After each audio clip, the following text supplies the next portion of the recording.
All right, guys, what's going on? Welcome in. So I'm just getting home now, and I see that there's two reports surrounding the New York Jets Haason Reddick situation, right? And this is obviously a pretty amplified talking point after what we witnessed, or the lack of what we witnessed on Monday night against the 49ers, which was no success in the pass rushing department. Brock Purdy just did whatever he wanted. He did whatever he wanted. He had all day to throw, and it was a bad performance, not to mention stopping the run. Bottom line is, if you're Joe Douglas and you allow 4 players to leave, Al Woods, Quentin Jefferson, JFN, Bryce Huff, and you replace those 4 with 3, Javon Kinlaw, Lecky Fotu, Haason Reddick, and 2 of those 3 are not suiting up, we're going to be thin at the position. But let's go over these reports here. Okay, one is from Jesse Palmer, and he was doing a Bleacher Report stream. And then the other is from Josina Anderson, and Josina Anderson has the massive one, okay? So let's talk about the Jesse Palmer one first. He's reporting, and also quick shout out to Boy Green for sharing the Jesse Palmer one. But Palmer goes on to say, there's no, quote unquote, there's no movement between both parties. And Reddick is, quote unquote, really dug in. And my understanding is he's comfortable missing more games. Now, that lines up with the Diana Rossini report from, I believe it was a week ago, where it was that Reddick is willing to die on this sword. And everybody knows what Haason Reddick wants. More money. He wants more. That's why he was traded from the Philadelphia Eagles, right? We've beaten this subject to death. Everybody knows it, right? Reddick wants more money. He wants a new revisited deal. Now, moving on to the Josina Anderson report. Okay, bear with me. This is long. I'm going to read it all out here. But here we go. A high-ranking league source weighing in today on the Haason Reddick situation with their opinion. Either Joe Douglas did not do his due diligence on fully understanding what Haason Reddick's desires were, or someone reneged on a promise. But from where I'm sitting, based on the contractual situation Reddick was already in Philly, it seems like to me that Joe didn't ask all the questions he should have from everyone, or he got work from Howie Roseman. Reddick feels like a player to me who has been anchored on his number for a while. The deeper a dive you do in the situation, especially now that Joe Douglas said he's not trading him, the more it doesn't look good. Separately, I remember the day it became known the team was certain Bryce Huff was not returning to the Jets, and how pissed off some people were in the building about it. Mixed with the pressure they were feeling was mounting on this regime. As it relates to Reddick in the context of what's happening right now, since then, some sources have been wondering out loud with a sympathetic tone how much any potential eagerness the front office had to address the palpable pain point around the building from losing Huff impacted the flow of Reddick trade negotiations, especially in the context of all the offseason turmoil the organization was experiencing at the time. Side note, keep in mind I've written many times saying Douglas deserved another shot this year, even after adamantly saying and tweeting many times before last season started that in my opinion bringing back Zach Wilson even as a QB2 was a mistake when better backup options were available in March of last year. However, I still believe at the very least there was no need for Douglas to announce he's not trading Reddick in reaction to the news of Reddick's trade request and to corner himself publicly, as stated in the August post below. And she goes on to tag, her previous post where Douglas said he's not trading him. The Week 1 loss to the 49ers does not help, though theoretically the test the Jets faced in San Francisco should not be as strong versus Tennessee on paper, that is. Okay, so first things first here, I'm not underestimating the Tennessee Titans. They gave that game to Chicago. They flat out, they gave the game to them. They blew it, in my opinion. Tennessee was in control the entire day. And yes, of course, I do think Tennessee is a worse team than the 49ers, right? The NFC champions, right?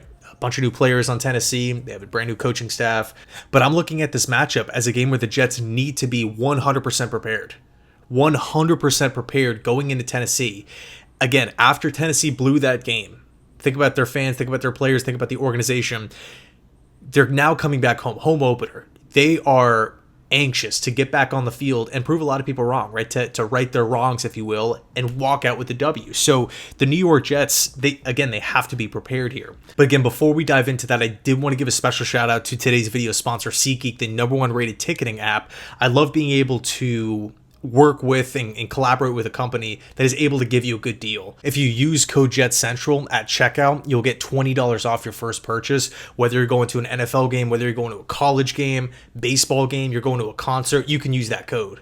And again, SeatGeek is the #1 rated app. They have this cool system in place to where, you're going through, you're scanning through individual tickets for a specific event, and they'll rate each one. Green is good, red is bad, based off of good deal, bad deal, price points, and where you're going to be located in the stadium.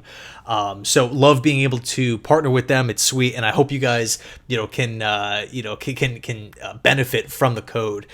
Anyway, back to the vid. So for me, macro perspective, there's really four potential outcomes with this Reddick situation, right? The first is that the New York Jets and Haason Reddick come to some sort of agreement, and there's a solution. Reddick shows up. Reddick is playing. The Jets want him there. He comes in and helps out a room that, again, based off of week one, we could use the help. Sweet, right? Awesome.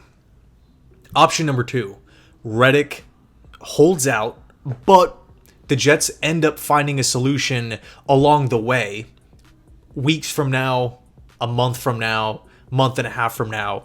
And at that point, Reddick does help the team, but what's our record at that point? Reddick still has not, it's tough to imagine somebody showing up in like around Halloween, ready to play in an NFL game with having zero practices with the team all off season, zero preseason showings, does not know the system, has not worked with the coaches, does not know the players' tendencies. So he would show up and there would be this onboarding period of about 2 weeks, I would say. And granted, Reddick is a good pass rusher. He's a veteran pass rusher. You can line him up wide outside and just say, go attack the quarterback. Use your moves, use your bag of tricks to blow by tackles and get in the backfield.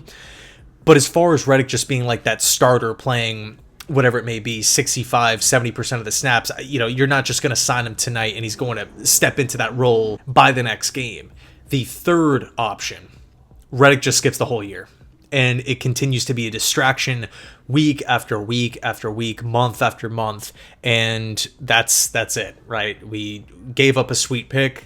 Reddick never shows up.